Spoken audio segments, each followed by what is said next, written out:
The next tool I'd like to show you about in Class Notebook in OneNote is the Immersive Reader tool. What I've done here is I've added a little bit of text in my on my page, and then I'm going to go under the View tab and tap Immersive Reader.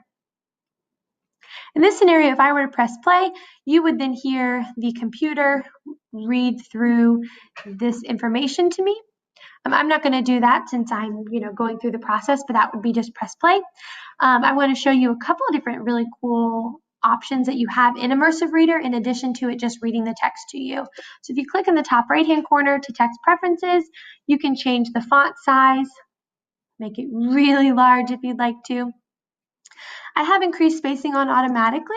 You don't have to do that, but for your early emergent readers, it might be useful. You can also change the font. So if you have students who struggle with a serif font or a sans serif font, you can always change that as well. The next section is your grammar option. So you can toggle this on for syllables, so it'll break apart the words as you're reading, which is really helpful for our elementary classrooms. You can toggle that off. You can also toggle on nouns and parts of speech. So as I go through, you'll see some of my words changing colors. And I can even have them labeled as people are looking through. Like you noticed before, probably I changed the colors back and forth so I can kind of get a better idea. And I can always toggle this on and off, just depending. But it's pretty useful, and it's nice to be able to see some of that. I'm just going to keep toggling those off. The last section is the reading preferences. So if you've got readers who have different needs or need additional support, you can do the line focus, which will really only walk them through as they're reading. Again, I can press play and the computer will read that for me, but it's also supportive to the reader as they're going through. I can also focus on 3 lines if I wanted to, and I can toggle this on and off.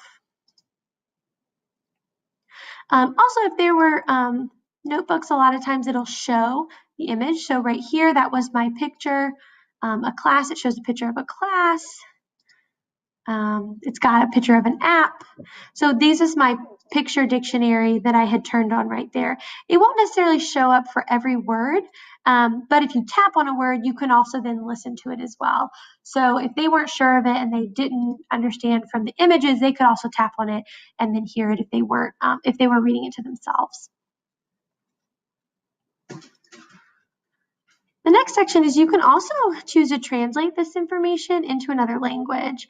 So if I wanted to translate it into French, maybe the whole document, it would kind of go through that process, and then I could then again press play and it would read it to me in that language as well. All of these are really, really awesome tools, just really supportive of the learner and also your classroom. And I think this is, a huge, huge benefit to using Class OneNote and just OneNote in general. The last section I'll show you is down here. You've got your voice settings. So I just tapped here. You can choose the speed of the voice. Again, I'm not going to show you the speed, but you'll be able to do that in our session. And then you can also choose what type of voice that you hear.